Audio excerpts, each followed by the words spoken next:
धातव ऑक्साइड्र अम्ल सहित रासायनिक प्रतिक्रिया।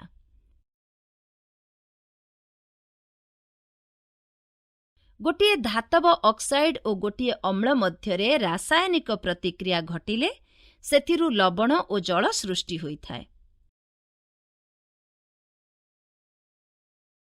अर्थात धातव ऑक्साइड युक्त अम्ल इम्प्लाइज लवण युक्त जल। परीक्षा गोटिए बिकर रे अल्प परिमाणर कपर ऑक्साइड नेबा एवं धीरे धीरे लघु हाइड्रोक्लोरिक एसिड को घांटुथिबा अवस्थारे मिसाइबा।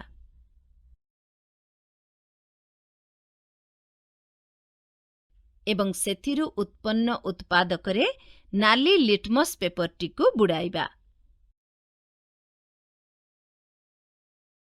पर्यवेक्षण आमे एथिरु देखिबाकु पाइबा जे द्रवणर वर्ण नील सबुज होई जाइछि एवं कपर ऑक्साइड द्रवीभूत होई जाइछि।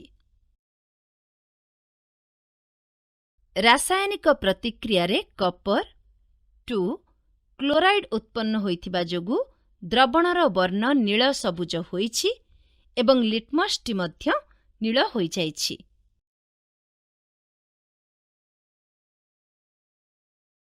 सिद्धांत कपर ऑक्साइड लघु हाइड्रोक्लोरिक एसिड सह प्रतिक्रिया करी कपर 2 क्लोराइड उत्पन्न होइछि।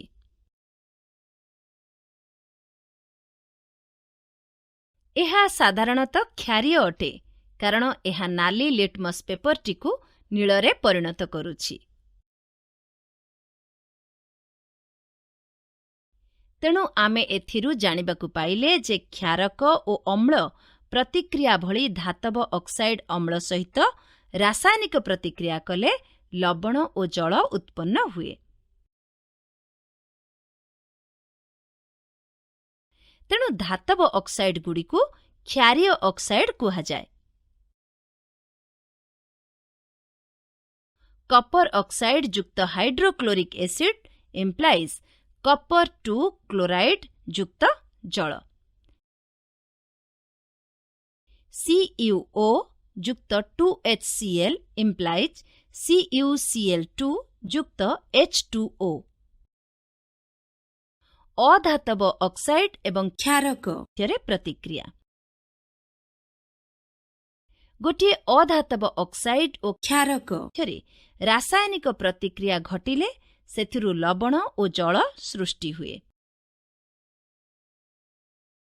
अधातव ऑक्साइड युक्त क्षारक इम्प्लाइज लवण युक्त जल। परीक्षा गोटिए कोनिकल फ्लास्क रे किछि सोडियम हाइड्रोक्साइड NaOH नेबा।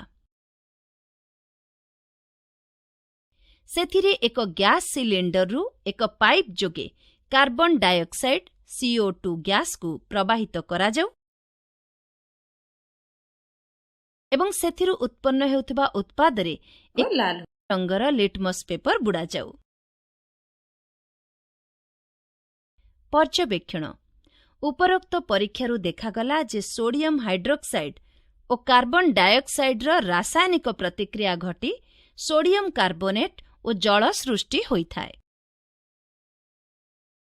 एठारे सोडियम कार्बोनेट एक लवणर द्रवण जाकी लाल लिटमस को नील रंगरे परिवर्तन करिथाय। सिद्धांत तेणु आमे जानिले अधातव ऑक्साइड गुड़िक अम्लीय जाकी नील लिटमस को नाली रंगरे परिणत करिथाय। रासायनिक समीकरण सोडियम हाइड्रोक्साइड युक्त carbon dioxide implies sodium carbonate युक्त जल।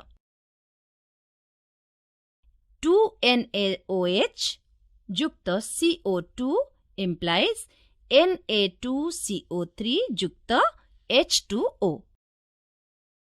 अम्ल गुड़िकर जलीय द्रवण विद्युत परिवहन करे।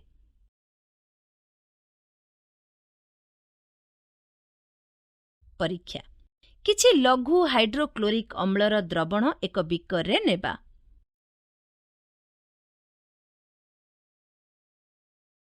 ଗୋଟିଏ ରବର ଠିପିରେ 2ଟି କଣ୍ଟା ଲଗାଇବା ଏବଂ 100 ମିଲିଲିଟର ବିକର ମଧ୍ୟରେ ରଖିବା।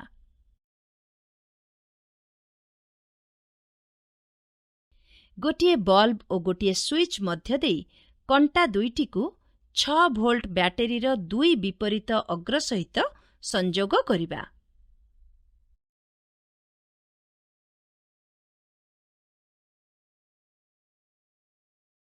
ବର୍ତ୍ତମାନ ସେହି 100 ମିଲିଲିଟର ବିକର ମଧ୍ୟରେ କିଛି ଲଘୁ ହାଇଡ୍ରୋକ୍ଲୋରିକ୍ ଏସିଡ୍ ଢାଳିବା ଏବଂ ସୁଇଚ୍ଟିକୁ ଦବାଇ ବିଦ୍ୟୁତ୍ ପ୍ରବାହିତ କରିବା।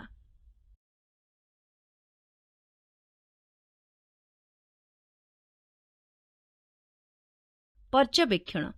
ଆମେ ଦେଖିବାକୁ ପାଇବା ଯେ ବଲ୍ବଟି ଜଳୁଛି।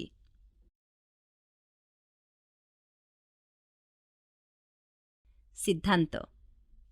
ଆମେ ଏହି ପରୀକ୍ଷାରୁ ଜାଣିବାକୁ ପାଇଲେ ଯେ ଅମ୍ଳଟି ବିଦ୍ୟୁତ୍ ପରିବହନ କରିପାରେ।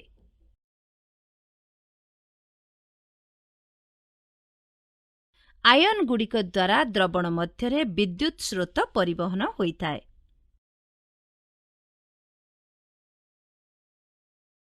ଅମ୍ଳଗୁଡ଼ିକରେ H ଯୁକ୍ତାତ୍ମକ କ୍ୟାଟାୟନ ଅଛି।